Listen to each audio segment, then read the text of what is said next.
lot of talk about UVM, and you'll find that throughout the day. Lots of talk, people speaking about UVM. And our speaker before the break is John Ainsley of Doulos. I think he's going to talk to us about how to make UVM easier. Okay, thank you, Mike. Thanks for inviting me back for another year to talk to you all again. So I'm going to give you a quick update on what's been happening what we've seen happening in the market with regard to UVM and functional verification over the last year, and then talk a bit about easier UVM. So I'll start with the motivation. So to echo what a lot of speakers have said already today, we've seen a very rapid growth, an explosive growth in the adoption of SystemVerilog and UVM. SystemVerilog has now, for quite a while, shot to be our top-selling training class in Europe and across the world, and we're selling SystemVerilog training to just about everybody. It amused me, a couple of years ago, I had a conversation with a guy working in a big semiconductor business in the US. They said to me, well, you guys doing SystemVerilog training? Surely everyone knows SystemVerilog by now, don't they? And he just couldn't believe that we could make money selling SystemVerilog training. Well, the industry doesn't quite work like that. We all work at the same speeds, and we don't all progress at the same speeds. And we're seeing a lot of new adopters right now across the world for SystemVerilog and UVM. And generally, the customer base is broadening for SystemVerilog and UVM. So we love SystemVerilog because it's a standard, because it doesn't lock us in to any particular vendor, and that's been a compelling reason why SystemVerilog has beaten off the competition. We don't like it so much because it is very large and complex. It's a two-edged sword being in the training company for a very, very large, complex language like SystemVerilog. Yeah, we make money selling training, but it's a bit of a nightmare delivering that training because it's so jolly hard to get everybody's head around this language. UVM certainly helps and has helped very significantly in the adoption of SystemVerilog. So UVM, as we know, is actively supported by all the main vendors, and it really has driven mutually consistent SystemVerilog implementations. It's really been a virtuous circle. So EDA vendors came up with their own proprietary methodologies, all written in SystemVerilog using classes. They then tried to steal the customers from their competitors by making sure that they thoroughly and accurately implemented and supported all of their competitors' standard verification methodologies, and thereby very quickly converged on a pretty solid, stable implementation of class-based SystemVerilog. And that really has enabled ecosystem growth and given people a lot of confidence for SystemVerilog adoption. But UVM itself is still challenging. And as an earlier speaker said, UVM is too complex for some people and too simple for other customers, other companies, which I completely agree.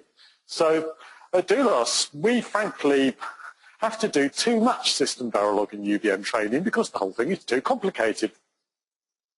The industry's good. Anyway, that's the situation we've got ourselves into. So SystemVerilog itself, we've pared down our training offering to 4 days for verification specialists, so folks who already know Verilog. And then from that point, we just increased the length of the UVM adopter class from 3 days to 4 days because there's just so much of it. There's a lot of detail in there. And then you have the challenge of what next, which I'm sure many, many people in the room have faced. Where do you go when you've been on your UVM training class? You're not yet fully ready to start using UVM on a project because there is still so much to learn for many, many users. So tools are part of the solution. So UVM-aware simulation environments, UVM-aware editors help. Coaching helps, so verification consultants and contractors will sell you their skills in helping you to use UVM, which is good. And then companies may develop their own guidelines to help them use UVM. Again and again, I've had the conversation with customers after I've run a UVM training class that says, well, okay, but now we're back at base. What do we do next? You didn't tell us how hard it was going to be.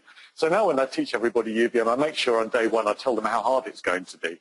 The fact is, when you've learned everything in UVM, you are not yet ready to go away and use it in anger. And when you do use it in anger, you're still going to have to write a lot of code that's specific to your particular environment. All you verification experts know that. The verification environments contain an awful lot of application-specific code. That's just the way it is, and you need help. And now all of this is being pushed out to a wider and wider base of users. At Doulos, we train folks from the very, very biggest semiconductor and system businesses through to much, much smaller businesses, either involved in ASIC design or increasingly in FPGA design. And for the biggest guys, it's all easy. And maybe, unfortunately, a lot of the biggest players are very proactive in committees, such as the kind of committees who create UVM, with the result that, in my humble opinion, some of the things that go on in the UVM committees make UVM into a bit of an early adopter's sandpit, where all the very clever guys want to throw in lots and lots of clever features into UVM to make it solve their latest problem. And that doesn't necessarily help the wider pool of adopters who are getting into UVM. And in fact, UVM itself is very challenging. There's over 300 classes currently in the UVM class library. I counted them the other day. The UVM documentation definitely doesn't answer all the questions for you. Our customers tell us that again and again and again. Like say things like, oh, UVM documentation sucks, doesn't it? And I think, well, it's not actually that bad, but I can see what you mean. It doesn't actually answer all of your questions. And there's certainly many, many ways of doing the same thing in UVM, which isn't a problem if you're an expert. Well, I know many, many UVM verification experts out there for whom this is all a non-issue because they're super guys, they're super intelligent engineers who've been doing verification for years, not an issue. What about the rest of us? And for the rest of us, it's very, very definitely an issue. Hence, easier UVM. So, easier UVM, we first introduced 2 years ago now, 2.5 years ago, at DBCon in 2011, mainly aimed at mainstream Verilog and VHDL users. And the goal was simply to reduce the complexity of UVM for teaching purposes into a relatively small, clean set of concepts. So easier UVM is UVM. It's just a way of approaching and using UVM to make it a little more approachable and a little more accessible for the wider pool of potential UVM adopters who aren't necessarily already verification experts. So the idea is you start with a relatively small subset of the UVM classes and then build on that as you need to. And of course, it's a bit of a misnomer. It's only easier UVM. It's not easy UVM. It's still not easy. It's still demanding. Now we're on the second version of easier UVM. And the second version of easier UVM takes all the same principles, but just goes a little bit further by adding a set of specific coding guidelines and an automated code generator. And that's really being done in response to a lot of conversations that we have with our customers who just want a little bit of specific guidance on the next steps after they've learned UVM and start adopting it on their projects. The automatic code generator is based on industrial experience working as verification consultants on projects, helping new projects to get started. And I know many of you will be using similar things already, particularly the people in the room who work as verification consultants already. Many people in that business have some sort of code generation or Perl scripts just to get things going on the UVM project. And there's already some such scripts in the public domain to do UVM code generation. We're just coming up with another one based on our experience of what works to get new users started in projects based on the easier UVM coding guidelines. So the benefits are that this helps both individuals and project teams get going on their first UVM projects, and in particular to avoid some of those pitfalls. It also helps with productivity, and our initial measurements are that it can cut something like 6 man-weeks off at the beginning of a project, off the project development, off the project schedule, as you create the initial UVM code base, or the initial starting point for the code base for a particular project. It also helps you to use UVM consistently throughout an organization. And using UVM consistently can be a great help when it comes to reducing the burden of supporting a UVM code base throughout the lifetime of a project and across multiple projects as you come to reusing UVM across your organization. So the code generator is essentially some Perl scripts. It will be released as an open source license. I enigmatically say will be released. It's not yet been released. We plan sometime over the coming few months, but you guys keep us busy delivering training classes. So the fewer training classes you buy, the faster this will be released and you'll be able to get hold of it. Okay, it generates code that conforms to the easier UVM guidelines, and the idea is you can take this code generator and modify it to tweak the requirements of your particular projects. So let's have a look briefly at the coding guidelines and the code generator. There'll be no great surprises here. So the coding guidelines really cover the use of UVM, so you'll recognize all your favorite UVM constructs here. And this is mostly just common sense. We haven't had any great strokes of genius in how you use UVM. We've had a lot of experience now in seeing how people use UVM. So we've tried to collect together best practice and in particular come up with something that's more prescriptive than either the official UVM user guide or the class reference that's part of the UVM release. So we're trying to give one way of doing it, which isn't necessarily to say that there is only one way of doing it, but if you're looking for a prescription of how to get started on a UVM project, then we're giving a prescription for a good way of using UVM to get going. There's then a set of coding patterns, standard ways of creating UVM code. These coding patterns were published a couple of years ago in the paper on easier UVM. The coding guidelines now go further in prescribing obvious things, real rubber hits the road stuff like the order of declarations and naming conventions, which macros to use, which macros not to use, the most contentious bit, which methods to override, and coding patterns to use in specific common situations. So if you're hitting the sorts of issues that everybody hits in the first few weeks of their first UVM project, these guidelines will give you some specific coding patterns to get started. Because it's still only going to be 10%, 20% of your total work, because a lot of the work that you're going to do is going to be project-specific and application-specific. But at least it gets you started in a consistent way. There's also guidelines overall on how to structure a verification environment. And this certainly overlaps with our main day jobs, which is training, clearly. So it helps reinforce what you learned on UVM training class. Nobody, I think, who talks in terms of verification consultancy or coding guidelines or UVM tools imagines this replaces formal training. We certainly don't. But having learned UVM, then it can help reinforce what you learned by giving specific guidelines and suggestions. So here's an example. So the coding guidelines also contain a whole bunch of examples. So people like learning through examples. There'll be lots of examples in there as well. And the examples complement the code that comes out of the code generator. So examples, of course, help because you can follow them, copy them in building your own code, help you to avoid pitfalls.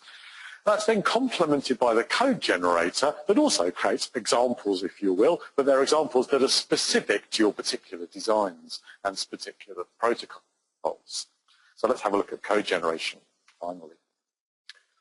So the code generator, you feed it some text files that pin down the specifics of your design, interface names, names of signals in the interfaces, and so on. And it spits out a regular directory structure, including UVM agents, test benches, top-level modules, example code for how to pin everything together. So down the right-hand side, you've got all the code that's going to be generated for an individual agent. It's all obvious stuff. If you've done something yourself, something similar yourself, this won't be that different. We're not trying to do anything that's incredibly groundbreaking, just trying to bring some uniformity into the process to get you started. So you can see here obvious things like configurations, coverage, drivers, interfaces, blah, blah, blah. So the code generator is generating the boilerplate code just to save you some typing.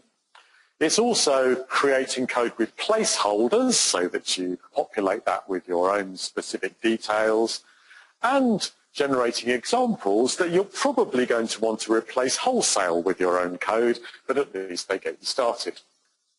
So here's an example of boilerplate code where this is actually a sample of code for a SPI interface that's come out of the code generator. And buried in the middle here are user-defined variables that have come out of an initial text file just to steer the whole thing and get it going. Then placeholders. So here in the driver, there's a run phase method with some placeholders where you would insert your own application-specific code. And then example code. So here's the idea of the example code again is it's just giving new users an example of what typical good usage of UVM would be so that you don't reinvent the wheel and start going down the wrong routes. Okay.